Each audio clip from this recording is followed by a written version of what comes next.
मित्रों नमः संस्कृताय। आज मैं आपको संस्कृत के कुछ महत्वपूर्ण वस्तुनिष्ठ प्रश्न कराऊंगा। ध्यान से समझिएगा।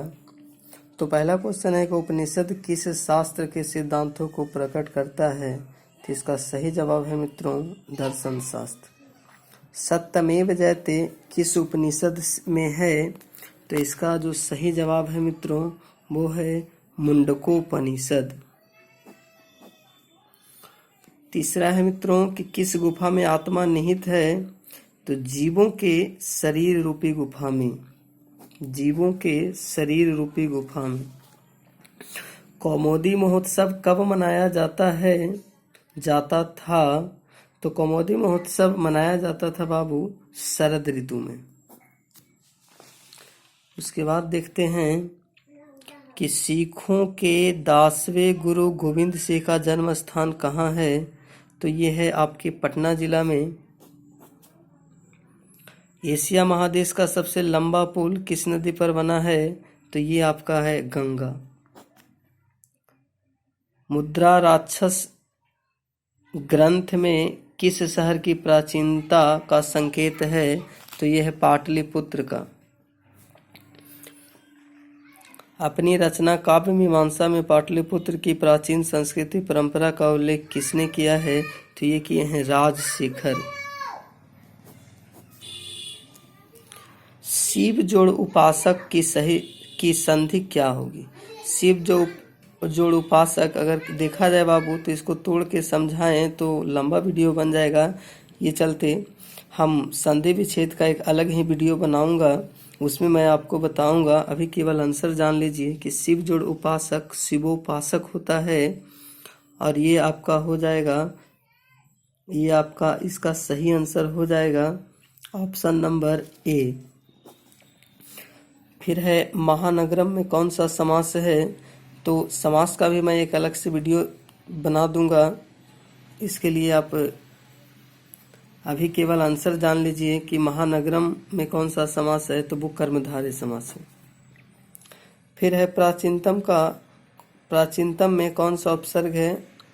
यहाँ दो ही ऑप्शन आपको दिख रहे होंगे, मैं केवल आंसर दिया हुआ है, ये चलते यही बता देता हूँ कि इसका सही आंसर है प्र।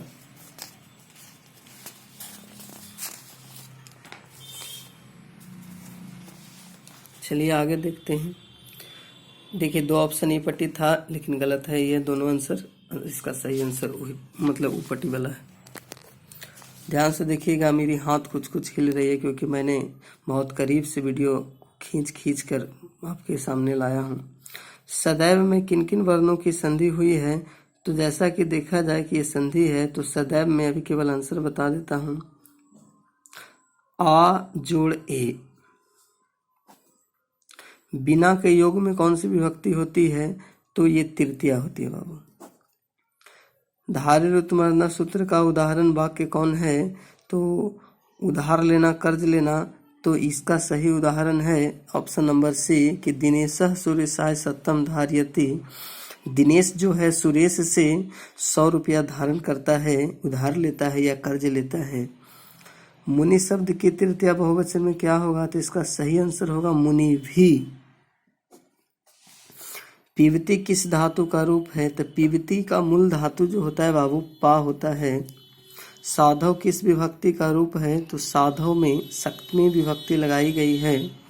अस धातु के लट लकार का रूप कौन सा है? तो ये दोनों ऑप्शन गलत है। हम आगे देखते हैं। माफ करिएगा, इसका सही आंसर है ऑप्शन नंबर डी अस्ति। बनीता में कौन सा स्त्री प्रत्यय है? तो बनीता आकारांत यानी टाप प्रत्यय। हन जोड़ कतवा, इसका सही आंसर हो जाएगा, हन जोड़ कतवा का सही आंसर बनेगा हतवा। मूल जोड़ ठक से कौन सा शब्द बनेगा? तो इसका सही answer option number A Maulika.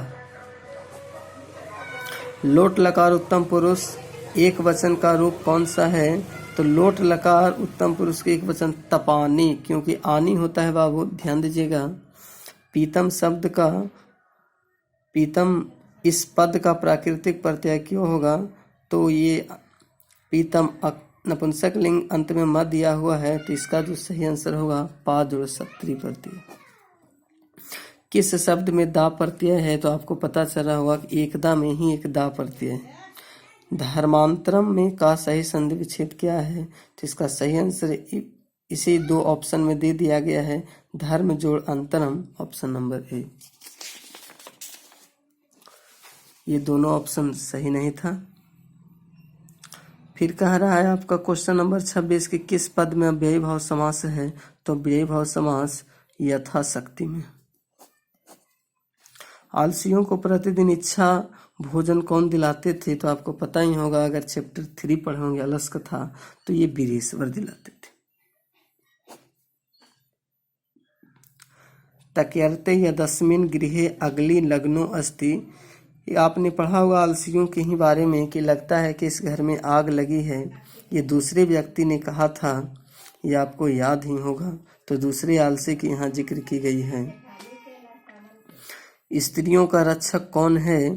तो दुनिया जानता है बाबू कि स्त्रियों का रक्षक जो है बाबू उसका पति ही है। फिर कहता है याज्ञवल्क्य ने आत्म तत्व की शिक्षा किसको दी थी? ये अपनी पत्नी मैत्रेयी को दी थी। फिर है गंगा देवी ने किस महाकाव्य की रचना की थी? तो ये मथुरा विजय महाकाव्य की रचना की थी। अच्युत राय कहाँ के राजा थे? तो एक दरभंगा लिखा हुआ, एक काशी लिखा हुआ है, दोनों ऑप्शन गलत है बाबू। ये लिखा हुआ एक देखिए चित्तौड़गढ़ और एक लिखा हुआ विजयनगर, तो इसका सही जवाब होगा विजयनगर। फिर है स्वर्गा पवर्गा अस्पद मार्ग भूते किस देश को कहा जाता है?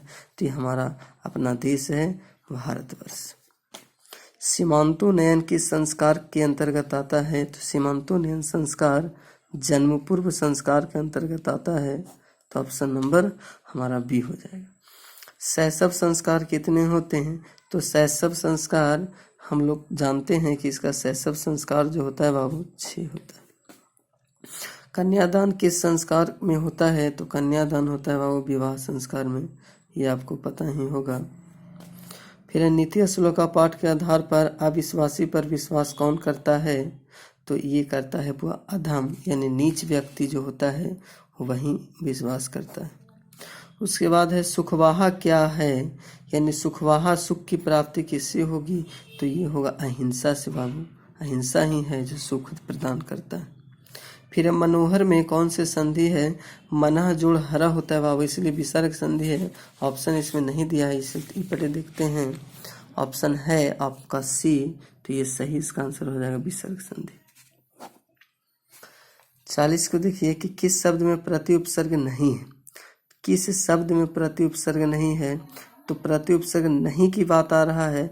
तो देखिएगा कि 3 ऑप्शन प्र से लिखा हुआ है, लेकिन एक प्रतीका में प्रति उपसर्ग है, प्रतियोगिता भी है, प्रतिदिन है, लेकिन प्राभावन नहीं है। ये इसका सही आपका आंसर हो जाएगा। सचिवा नाम आलिया का समस्त पद क्या बनेगा? तो ये बन जाएगा बाबू सचिवालिया। इसका ऑप्शन नंबर ये होगा। ध्यान दीजिएगा किस समास का पहला पद संख्या वाचक होता है? तो इसका सही जो आंसर होगा वो दिघु होगा। वृक्षात्र पत्राणि पतंती वाक्य में वृक्षात पद में पंचमी विभक्ति किस सूत्र से लिया गया है? तो ध्रुवम पायो अपदानम सूत्र से लिया गया। क्रिया का आधार कौन सा कारक होता है? तो अधिकरण कारक होता है, ध्यान दीजिएगा। उसके बाद है वयम किस शब्द का रूप है? तो वयम बाबू अस्मत् शब्द का रूप है, यानी ऑप्शन नंबर सी। एक क्वेश्चन यहाँ पर स्पष्ट रूप से दिखाई नहीं दे रहा है, इस चलते इसको हम छोड़ देते हैं और आगे की ओर बढ़ जाते हैं। अब बस